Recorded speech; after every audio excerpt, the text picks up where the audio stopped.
Hi, my name is Judy Kramer, and my partner is David Work, and we are from DSC High School. We are here to interview today for a group project that we're doing where we will be baking pizzas and selling them at our school for about 3 days or so. And we will be doing this to raise money for an organization called ACE Scholarships, which essentially is an organization that helps kids get into better schools by giving scholarships to their families who cannot necessarily afford to do so.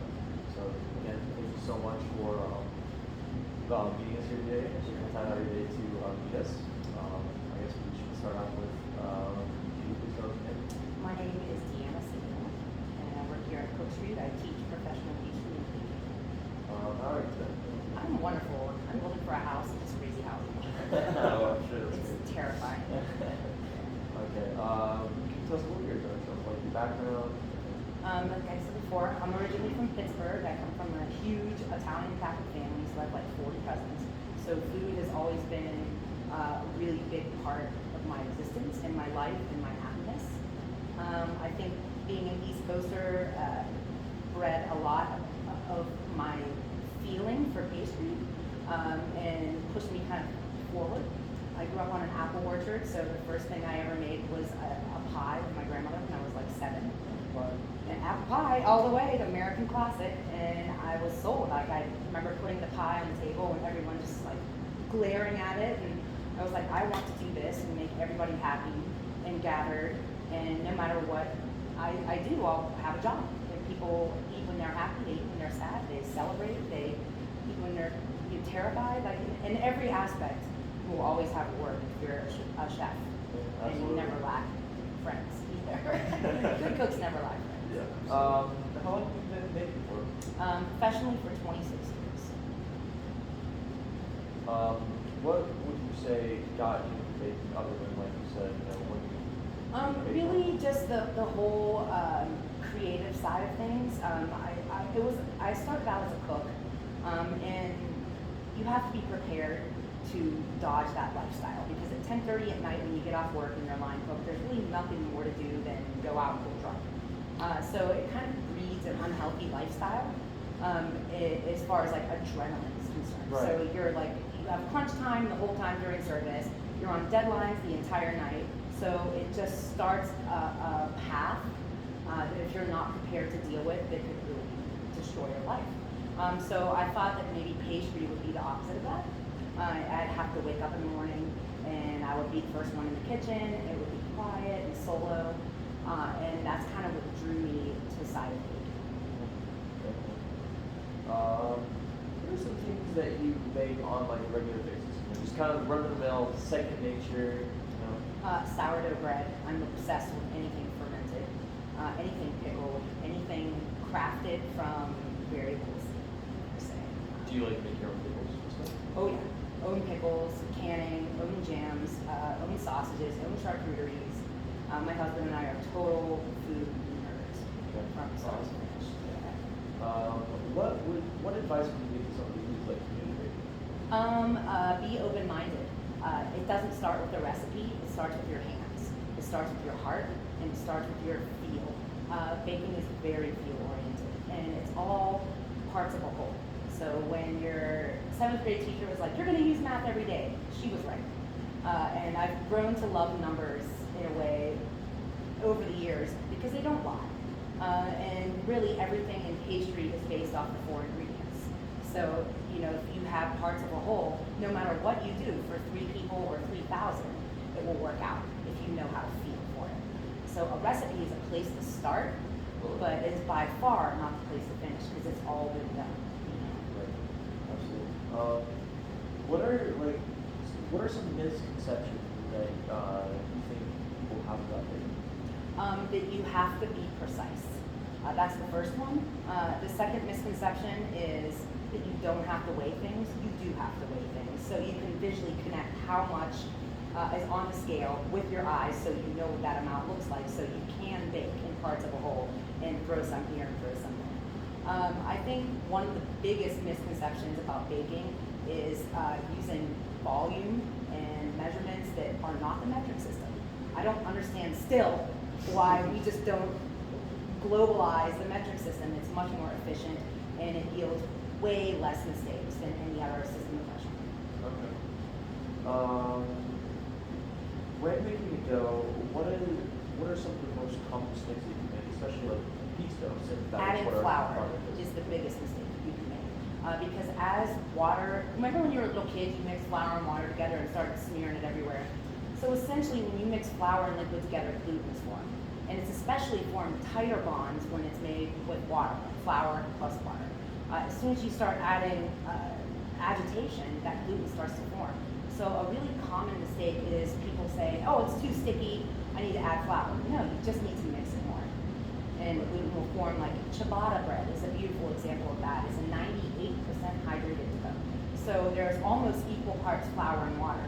And through mixing, it gets gelatinized to the point where you can stretch it and almost see through it. It's pretty decent stuff. So like, how would you go about solving some of these problems that you run into on the First, I would globalize the metric system. Second, I would kind of push home the fact that you need to make that visual connection with your eyes and how much is on the scale. All bread is percentages. So every single ingredient that you're going to add to a dough is based off the 100% of flour. So that's the given in the math equation. And so let's say you have, 10 pounds of flour, and that's your 100%. And then typically a dough begins at 60% hydration, and then has 2% yeast or leavening, when up to 6% salt. So all of those weights are based on 100%. So if you can understand that, it really does make a lot of sense. And then you can end up doing 3 loaves for your neighbors or 3,000 loaves if you're in a production. All right. So like, what are some of the things that you would look for when you're making a pizza dough that would like make it stand out above the others? Specifically like thickness. Naples style. Double zero flour. The grind on the flour in Naples and in Italy is very different than it is here. It's the mill size.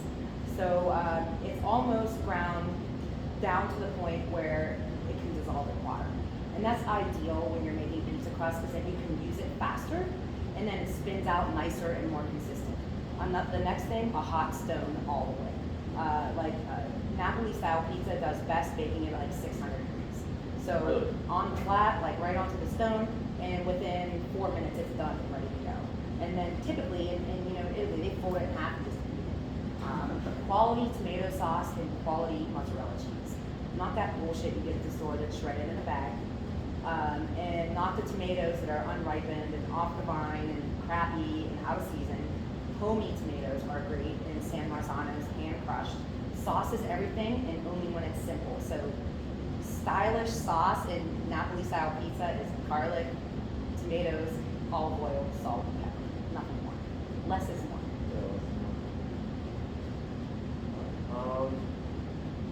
So how would you go about like creating a recipe for a good pizza when you're on a budget? So you can't just throw stuff in, you have to be kind of cost efficient. Cost efficient. So really the rules that go with cooking is whatever your cost of goods are, you multiply that by 4, and that covers your overhead, that covers your labor, and that covers anything else that might come up. I think more so it's closer to 6 now, just because of distribution errors and problems because of the pandemic. Now, I would say if I were to shoot for a cost-effective pizza in this day and age, I would skip double zero flour. I would probably skip homemade tomatoes and go with the Muir Glen organic tomatoes that are in a can because they're half the price and they're just the same as far as quality. And San Marzanos are grown all over the United States now. So there's brands that can come close for half the price. I would go for high gluten flour more so than double zero flour straight from Italy. Double zero is milled specifically for pizza crust and pasta. So if I don't have that, a really quality high gluten bread flour would be appropriate. And then to add your own touch, I would add a little bit of a sour starter to it and give it some extra kick or some extra flavor. So how would you go about like selling those pizzas in bulk? I guess, So what do you think would be an ideal price if you will be selling them? Slices. You're gonna do slices, or you're gonna do Slices. Okay. Slices. So, I'm gonna ask you this: is your pie 18 inches, 16 inches? Like how many slices? per Right pie? now I'm doing about 12 inches. Okay. So about 4 slices of pie. Okay. Well, you can make about, I would say, 8 pies per day. 8 pies per day. So what I would do is I would make the dough at least a few hours in advance, or you can even also make it the night before and weigh out your portions and then roll into a ball, cover it in oil, let it rest. That way, when the gluten relaxes, it's really easy to knock out.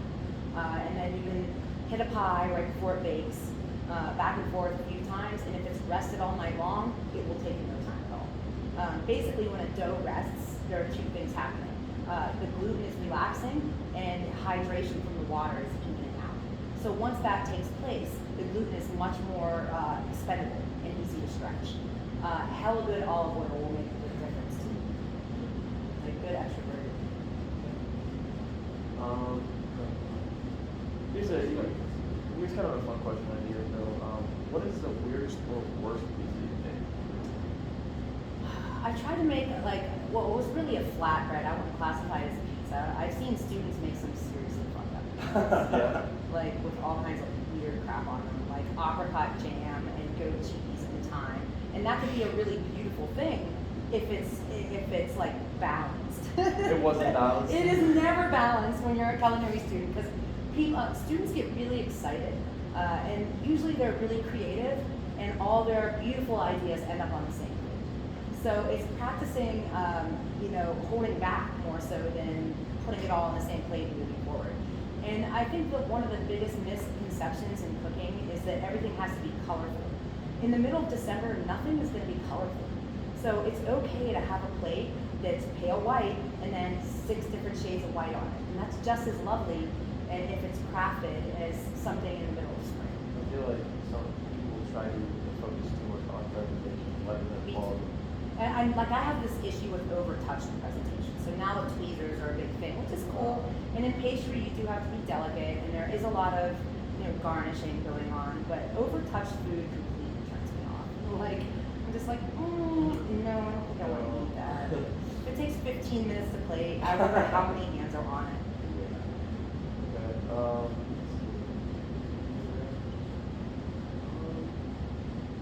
No, I think that's as well. Again, thank you so much Of course, for giving us your time. Thank you so much for interviewing with us. Of course. This was definitely a huge success, and I hope we can learn off of this for our upcoming project. I will. I'm all for what you guys are doing, and I have a whole bunch of loaves of banana bread going.